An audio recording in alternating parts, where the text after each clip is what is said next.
அனைவருக்கும் வணக்கம். World union silambam ஃபெடரேஷன்ல இருந்து டெக்னிக்கல் டைரக்டர் ராஜபுத்திரன் பேசுறேன். இப்ப சிலம்பத்துல ரொம்ப பரவலா எல்லாருக்கும் பரிச்சயமான ஒரு முக்கியமான வரிசையா எல்லாருமே நாகம் 16 வரிசையை பத்தி நிறைய வீடியோஸ் யூடியூப்பை ஓபன் பண்ணி சிலம்பம்னு போட்டாலே நாகம் 16 பத்தின டீட்டெயில்ஸ் தான் வருது. நிறைய மூத்த ஆசான்கள் எல்லாருமே அந்த நாகம் 16 வரிசையை வந்து விளையாண்டுட்டு இருக்காங்க. பட் இந்த நாகம் 16 அப்படிங்கிறது ஒரு நாக வரிசை முறையை சேர்ந்தது. நாகங்களோட தாக்குதல் முறையிலிருந்து எடுத்தது. இந்த நாகம் 16 வரிசை எதற்காக வந்தது, எந்த முறையான தாக்குதலுக்கு இந்த வரிசை வந்ததுன்னு பார்த்தோம்னா, சிலம்பத்துல 18 சுவடுல நம்ம ஒரு சுவடை சொல்லுவோம் மிர்ச்சை சுவடுன்னு. இந்த மிர்ச்சை அப்படிங்கிறதுக்கு இது வந்து மருவி வந்த சொல். இதோட உண்மையான சொல் வந்து மிதித்தல் அப்படிங்கிறது தான் பொருள்படும். மிதித்தல் சுவடு.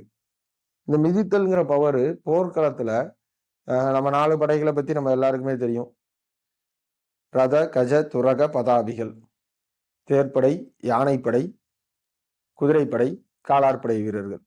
இதுல அந்த கஜப்படை இருந்ததுல, அந்த கஜப்படையில எத்தனை யானைகள் இருந்ததோ அதை வச்சுதான் அந்த ராஜாவோட கெத்து, அவரோட மிக பெரும் சொத்தாக பார்க்கப்பட்டது அந்த யானைப்படை தான். ஏன்னா ஒரு யானையை வச்சு சாப்பாடு போடுறதுங்கிறதே சாதாரண விஷயம் இல்லை. ராஜராஜ சோழனோட யானைப்படையிலலாம் 60,000 யானைகள் இருந்ததா கல்வெட்டு குறிப்புகள்லாம் வரலாற்று ஆய்வாளர்கள் நிறைய பேர் இப்போதைக்கு நமக்கு சொல்லிட்டு இருக்காங்க. ராஜேந்திர சோழனோட யானைப்படையெல்லாம் ஒரு சின்ன சிற்றரசு வழியா நடந்து போகுதுனாலே பக்கத்துல உள்ள சிற்றரசுகள்லாம் நிலநடுக்கம் வந்துருச்சோன்னு பயந்துருவாங்களாம். பக்கத்துல குன்றுல இருக்க கல்கள்லாம் நடுங்கி கீழே விழுகுமா. அவ்வளவு பெரிய யானைப்படைகளை தமிழன் கட்டி வச்சிருந்திருக்கான். இந்த யானையோட ஒரு முக்கியமான பவர் என்னன்னா மிதிக்கிறது. எப்பயுமே ஒரு எதிரி படக்குள்ள ஒரு யானை குடுகுடுன்னு ஓடி போனாலே போதும், வரிசையா ஒரு 200 பேர் 300 பேராவது மிதிச்சுக்கிட்டே போயிடும். அப்ப இந்த யானை படை, இந்த படையோட மிகப்பெரிய பலமும் அதோட பலவீனமும் ஒரே ஒரு விஷயம்தான் யானையை பொறுத்த வரைக்கும். என்னன்னா அதோட காலு. ஒரு மிகப்பெரிய மிருகத்தை நம்ம கண்ட்ரோல் பண்றோம் அப்படின்னா, இப்ப வீட்டுல வளர்க்குற நாயா இருக்கட்டும், முன்னாடி சர்க்கஸ்ல வச்சிருந்த சிங்கம் புலிகளா இருக்கட்டும், ஒரு நம்ம பயன்பாட்டுக்கு வளர்க்கக்கூடிய ஒரு ஆடு, ஒரு மாடு, இந்த மாதிரி மிருகங்களுக்கெல்லாம் மேக்சிமம் கழுத்துல நம்ம ஒரு கயிறு கட்டுவோம். இல்ல இந்த சிங்கம் புலி போன்ற விலங்குகளுக்கு கழுத்துல செயின் போடுவோம். ஆனா யானைக்கு மட்டும்தான் பாத்தீங்கன்னா காலில் செயின் போடுவோம். பிகாஸ் ஏன்னா யானை தன்னோட காலை நினைச்சு ரொம்ப பயப்படக்கூடிய ஒரு மிருகம். ஒரு நாளைக்கு 50 கிலோமீட்டருக்கு மேல நடக்கக்கூடிய குணம் கொண்ட மிருகம் அந்த யானை. ஒரு 5 நாள் நம்ம செருப்பு கழட்டிட்டு நடந்தாலே நம்ம காலெல்லாம் காய்ச்சி போயிடும். ஆனா அந்த யானையோட காலு எப்பயுமே காய்ச்சி போகாது. பஞ்சு மெத்த மாதிரி அமுக்குனா அமுங்குற அளவுக்கு ஒரு பஞ்சு போன்ற அமைப்பா தான் இருக்கும் யானையோட கால் பாதம் வந்து. அது தன்னோட காலை நினைச்சு ரொம்ப பயப்படும். இப்பயுமே வனத்துறை அதிகாரிகள் இந்த ட்ரெக்கிங் போறவங்ககிட்டலாம் என்ன சொல்லுவாங்கன்னா, கண்ணாடி பாட்டில் ஏதாவது உடைச்சு போட்டுறாதீங்க, யானையோட காலில் ஒரு சின்ன காயம் ஏற்பட்டுருச்சுன்னா அது ரொம்ப வேதனைப்படும் அப்படின்னு தான் எல்லாத்துக்குமே இன்ஃபர்மேஷனை கொடுப்பாங்க. ஏன்னா யானையோட கால்ங்கிறது அவ்வளவு ஒரு சாஃப்டான ஒரு டிஷ்யூ அதோட பாதத்துல இருக்கிறது. அந்த காலை நினைச்சு அந்த யானை பயப்படக்கூடாதுங்கிறதுக்காக யானை படையில ஒரு யானைக்கு கீழே 16 வீரர்கள், ஒரு காலுக்கு 4 பேருங்கிற மாதிரி. இது போக யானையோட அம்பாரியில மேல இருக்கிறவங்க வில்வித்தை வீரர்களும் ஈட்டி எறியும் வீரர்களும் இருந்திருக்காங்க. இருந்தாலும் அந்த யானைக்கு நம்ம ஒரு அசூரன்ஸ் கொடுக்கணும்ல, உன்னோட காலை நான் பத்திரமா பாத்துக்கிறேன், எனக்காக போர்க்களத்துல நீ ஃபைட் பண்ணுன்னு யானைக்கு ஒரு அசூரன்ஸ் கொடுக்கறதுக்காக ஒரு காலை கீழே 4 வீரர்கள். இந்த 4 வீரர்கள்ல ஒரு வீரன் கையில வந்து சிலம்பத்தடி, அதாவது 2 பக்கமும் பித்தளை பூண் அடிச்ச சிலம்பத்தடியோ இல்ல அங்குஜம்ங்கிற ஆயுதம்.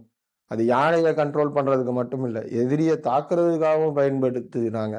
இந்த அங்குஜத்திலேயே பிறை வடிவம், சந்திர பிறை வடிவம் இருக்கிற ஆயுதங்களும் நம்ம தமிழர்களோட பயன்பாட்டுல இருந்துச்சு.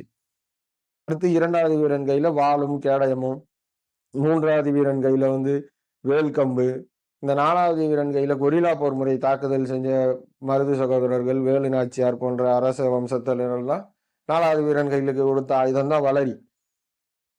ரொம்ப முக்கியமான தமிழனோட போர் ஆயுதமா இருந்தது. இப்ப இந்த பூமராங்குங்கிற பேர்ல காத்துல விட்டோம்னா திருப்பி கைக்கு வர்றது கிடையாது. இலக்க வேற ஒரு ஆங்கிள் ஏரோடைனமிக்ஸை ப்ரெடிக்ட் பண்ணி அந்த ஆயுதத்தை நம்ம பயன்படுத்தினோம்னா இலக்க சரியா துல்லியமா போய் தாக்குற ஆயுதம் தான் அந்த வளரி.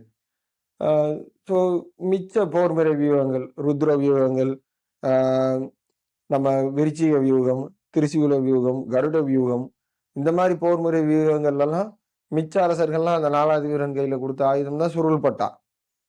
ஸோ இந்த யானையோட பவர்ங்கிறது மிதிக்கிறது. ஸோ அதோட கால நம்ம வந்து புரொடெக்ட் பண்ண போறோம். இப்ப அந்த ஒரு யானையோட கால சுத்தி நம்ம ஒரு 4 பேர் நிக்கிறோம். அப்படின்னா நம்மளோட தாக்குதல் முறை எப்படி இருக்கணும்? நெஞ்சுக்கு முன்னாடி தான் இருக்கணும். நமக்கு முன்புறமாகத்தான் இருக்கணும். ஏன்னா, இப்ப எனக்கு பின்னாடி யானையோட கால் நிக்குது. அத நான் புரொடெக்ட் பண்றதுக்காக நான் முன்னாடி நிக்கிறேன் அப்படின்னா, என்னோட வீச்சு முறைகள் கம்புலயோ, வாள்லயோ, சுருள் வாள்லயோ, வேல் கம்புலயோ பின்னாடி போயிருச்சுன்னா, என்னோட யானை கால்ல நானே தாக்கிருவேன்.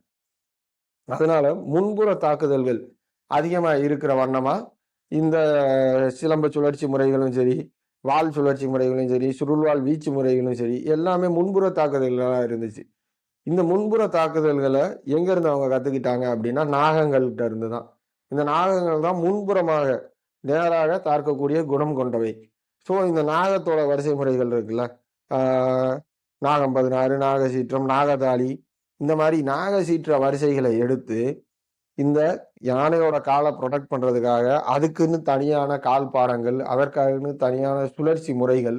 ஏன்னா பின்னாடி எந்த தாக்குதலும் போயிடக்கூடாதுங்கிறதுக்காக முன்புற தாக்குதல்கள் அதிகமா இருக்கிற மாரியே வீச்சு முறைகள், இதெல்லாம் சேர்த்து நாகத்தோட வரிசை முறைகள டிட்டோ காப்பி எடுத்து, இந்த யானையோட காலான காப்பாத்துறதுக்காக கொண்டு வந்த வரிசை முறைக்கு பேரு தான் மிதித்தல் சுவடு முறை. அதத்தான் நம்ம இன்னைக்கு மிர்ச்சை சுவடுன்னு சொல்லிட்டு இருக்கோம்.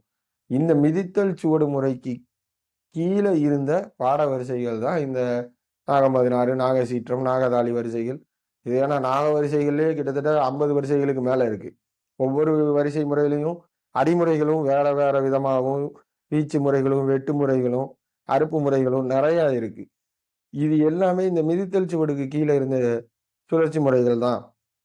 அப்படிங்கிறது ஆ ஒரு ஓலைச்சுவடி குறிப்பாவோ, இல்ல ஒரு கல்வெட்டு குறிப்பாவோ நமக்கு எங்கேயுமே கிடைக்கல. பட் செவிவழி செய்தியா நம்ம ஒரு மூத்த ஆசான்களிடம் கேட்டதுல இந்த தகவல்கள்லாம் நமக்கு கிடைச்சிருக்கு. ஸோ அத உங்ககிட்ட பகிர்ந்துக்கணும்னு நெனைச்சோம். ஸோ இந்த மிதித்தல் சுவடு முறைய பத்தின டீட்டெயில்ஸ் உங்களுக்கு ஏதாவது தெரிஞ்சிருந்தா கமெண்ட்ல கூட மென்ஷன் பண்ணுங்க. இத பத்தி நீங்க முழுசா தெரிஞ்சுக்கணும்னு நெனைச்சீங்கன்னா, வேர்ல்ட் யூனியன் சிலம்பம் ஃபெடரேஷன கான்டாக்ட் பண்ணுங்க. நன்றி, வணக்கம். Thank you.